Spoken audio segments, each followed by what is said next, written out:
News for nation पर आपका स्वागत है और मैं हूं आपके साथ प्रार्थना। न्यूज़ फॉर नेशन पेश करता है दिन भर की 10 खबरें फटाफट अंदाज में। शुरुआत करेंगे पहली खबर के साथ।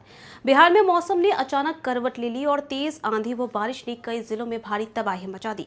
पेड़ गिरने, बिजली के खंभे टूटने और दीवार ढहने जैसी घटनाओं में 8 लोगों की मौत हो गई। कई इलाकों में घंटों तक बिजली बाधित रही। प्रशासन राहत और बचाव कार्य में जुटा है। वहीं मुख्यमंत्री सम्राट चौधरी ने मृतकों के परिजनों के लिए मुआवजे का ऐलान किया है। मौसम विभाग ने अगले 24 घंटे के लिए लोगों से सतर्क रहने की चेतावनी भी दी। पटना के ऐतिहासिक गांधी मैदान में हजारों मुसलमान भाइयों ने ईद उल अजहा की नमाज अदा की। नमाज के बाद लोगों ने देश और प्रदेश के अमन, चैन और खुशहाली की दुआ मांगी।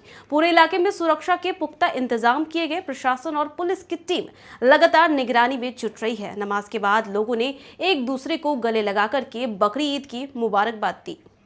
शिक्षा भर्ती प्रक्रिया को लेकर के TRE-4 अभ्यर्थियों ने पूर्व मुख्यमंत्री नीतीश कुमार से मुलाकात की। अभ्यर्थियों ने जल्द बहाली प्रक्रिया शुरू कराने की मांग रखी है। मुलाकात के दौरान छात्रों ने अपनी परेशानियों को विस्तार से बताया और सरकार से जल्द फैसला लेने की अपील की।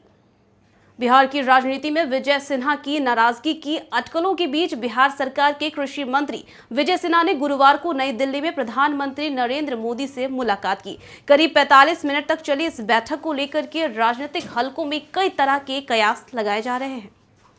बिहार सरकार शिक्षा व्यवस्था को सुधारने के लिए बड़ा कदम उठाने जा रही है। मुख्यमंत्री सम्राट चौधरी ने कहा है कि हर ब्लॉक में मॉडल स्कूल खोले जाएंगे और इन स्कूलों में आधुनिक सुविधाएं होंगी ताकि सरकारी स्कूलों के बच्चे भी बेहतर शिक्षा पा सके। सरकार का दावा है कि ये स्कूल प्राइवेट और कॉन्वेंट स्कूलों को भी टक्कर देंगे। राज्य में एक और दर्दनाक सड़क हादसे में यात्रियों से भरी बस खाई में गिर गई। हादसे के बाद मौके पर अफरा तफरी मच गई। यात्रियों की चीख पुकार से पूरा इलाका दहल उठा।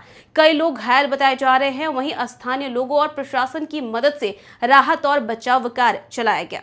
बिहार के वरिष्ठ मंत्री अशोक चौधरी ने विभिन्न और राजनीतिक मुद्दों पर विपक्ष को आड़े हाथों लिया।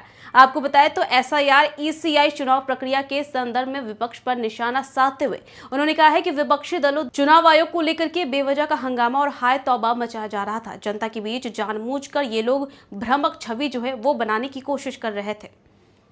बिहार की सियासत में एक बार फिर से हलचल तेज हो गई है। गुरुवार को पूर्व मुख्यमंत्री और JDU के राष्ट्रीय अध्यक्ष नीतीश कुमार JDU प्रदेश कार्यालय पहुंचे। इससे पहले सुबह उन्होंने उप मुख्यमंत्री विजय कुमार चौधरी से भी मुलाकात की। विधान परिषद चुनाव की तारीखों की घोषणा के बाद नीतीश कुमार की सक्रियता बढ़ गई है। माना जा रहा है कि JDU की ओर से संभावित उम्मीदवारों के नामों पर अंतिम फैसला जारी है। पटना में CNG की कीमतों में इजाफा कर दिया गया है। नई दर लागू होने के बाद ऑटो, टैक्सी और निजी वाहन चालकों पर अतिरिक्त बोझ बढ़ गया है। आम लोगों का कहना है कि महंगाई पहले ही परेशान कर रही थी और अब ईंधन की कीमत बढ़ने से काफी ज्यादा मुश्किलें हो रही हैं।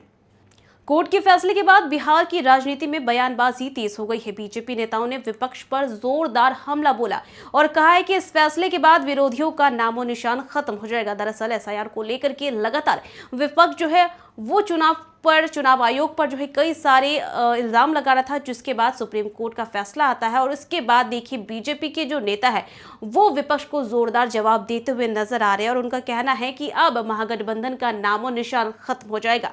तो ये थी दिन भर की 10 ऐसी खबरें जो सुर्खियों में रही। फिलहाल के लिए बस इतना ही। न्यूज़ फॉर नेशन पे खबरों का सिलसिला लगातार जारी रहेगा। तब तक के लिए नमस्कार।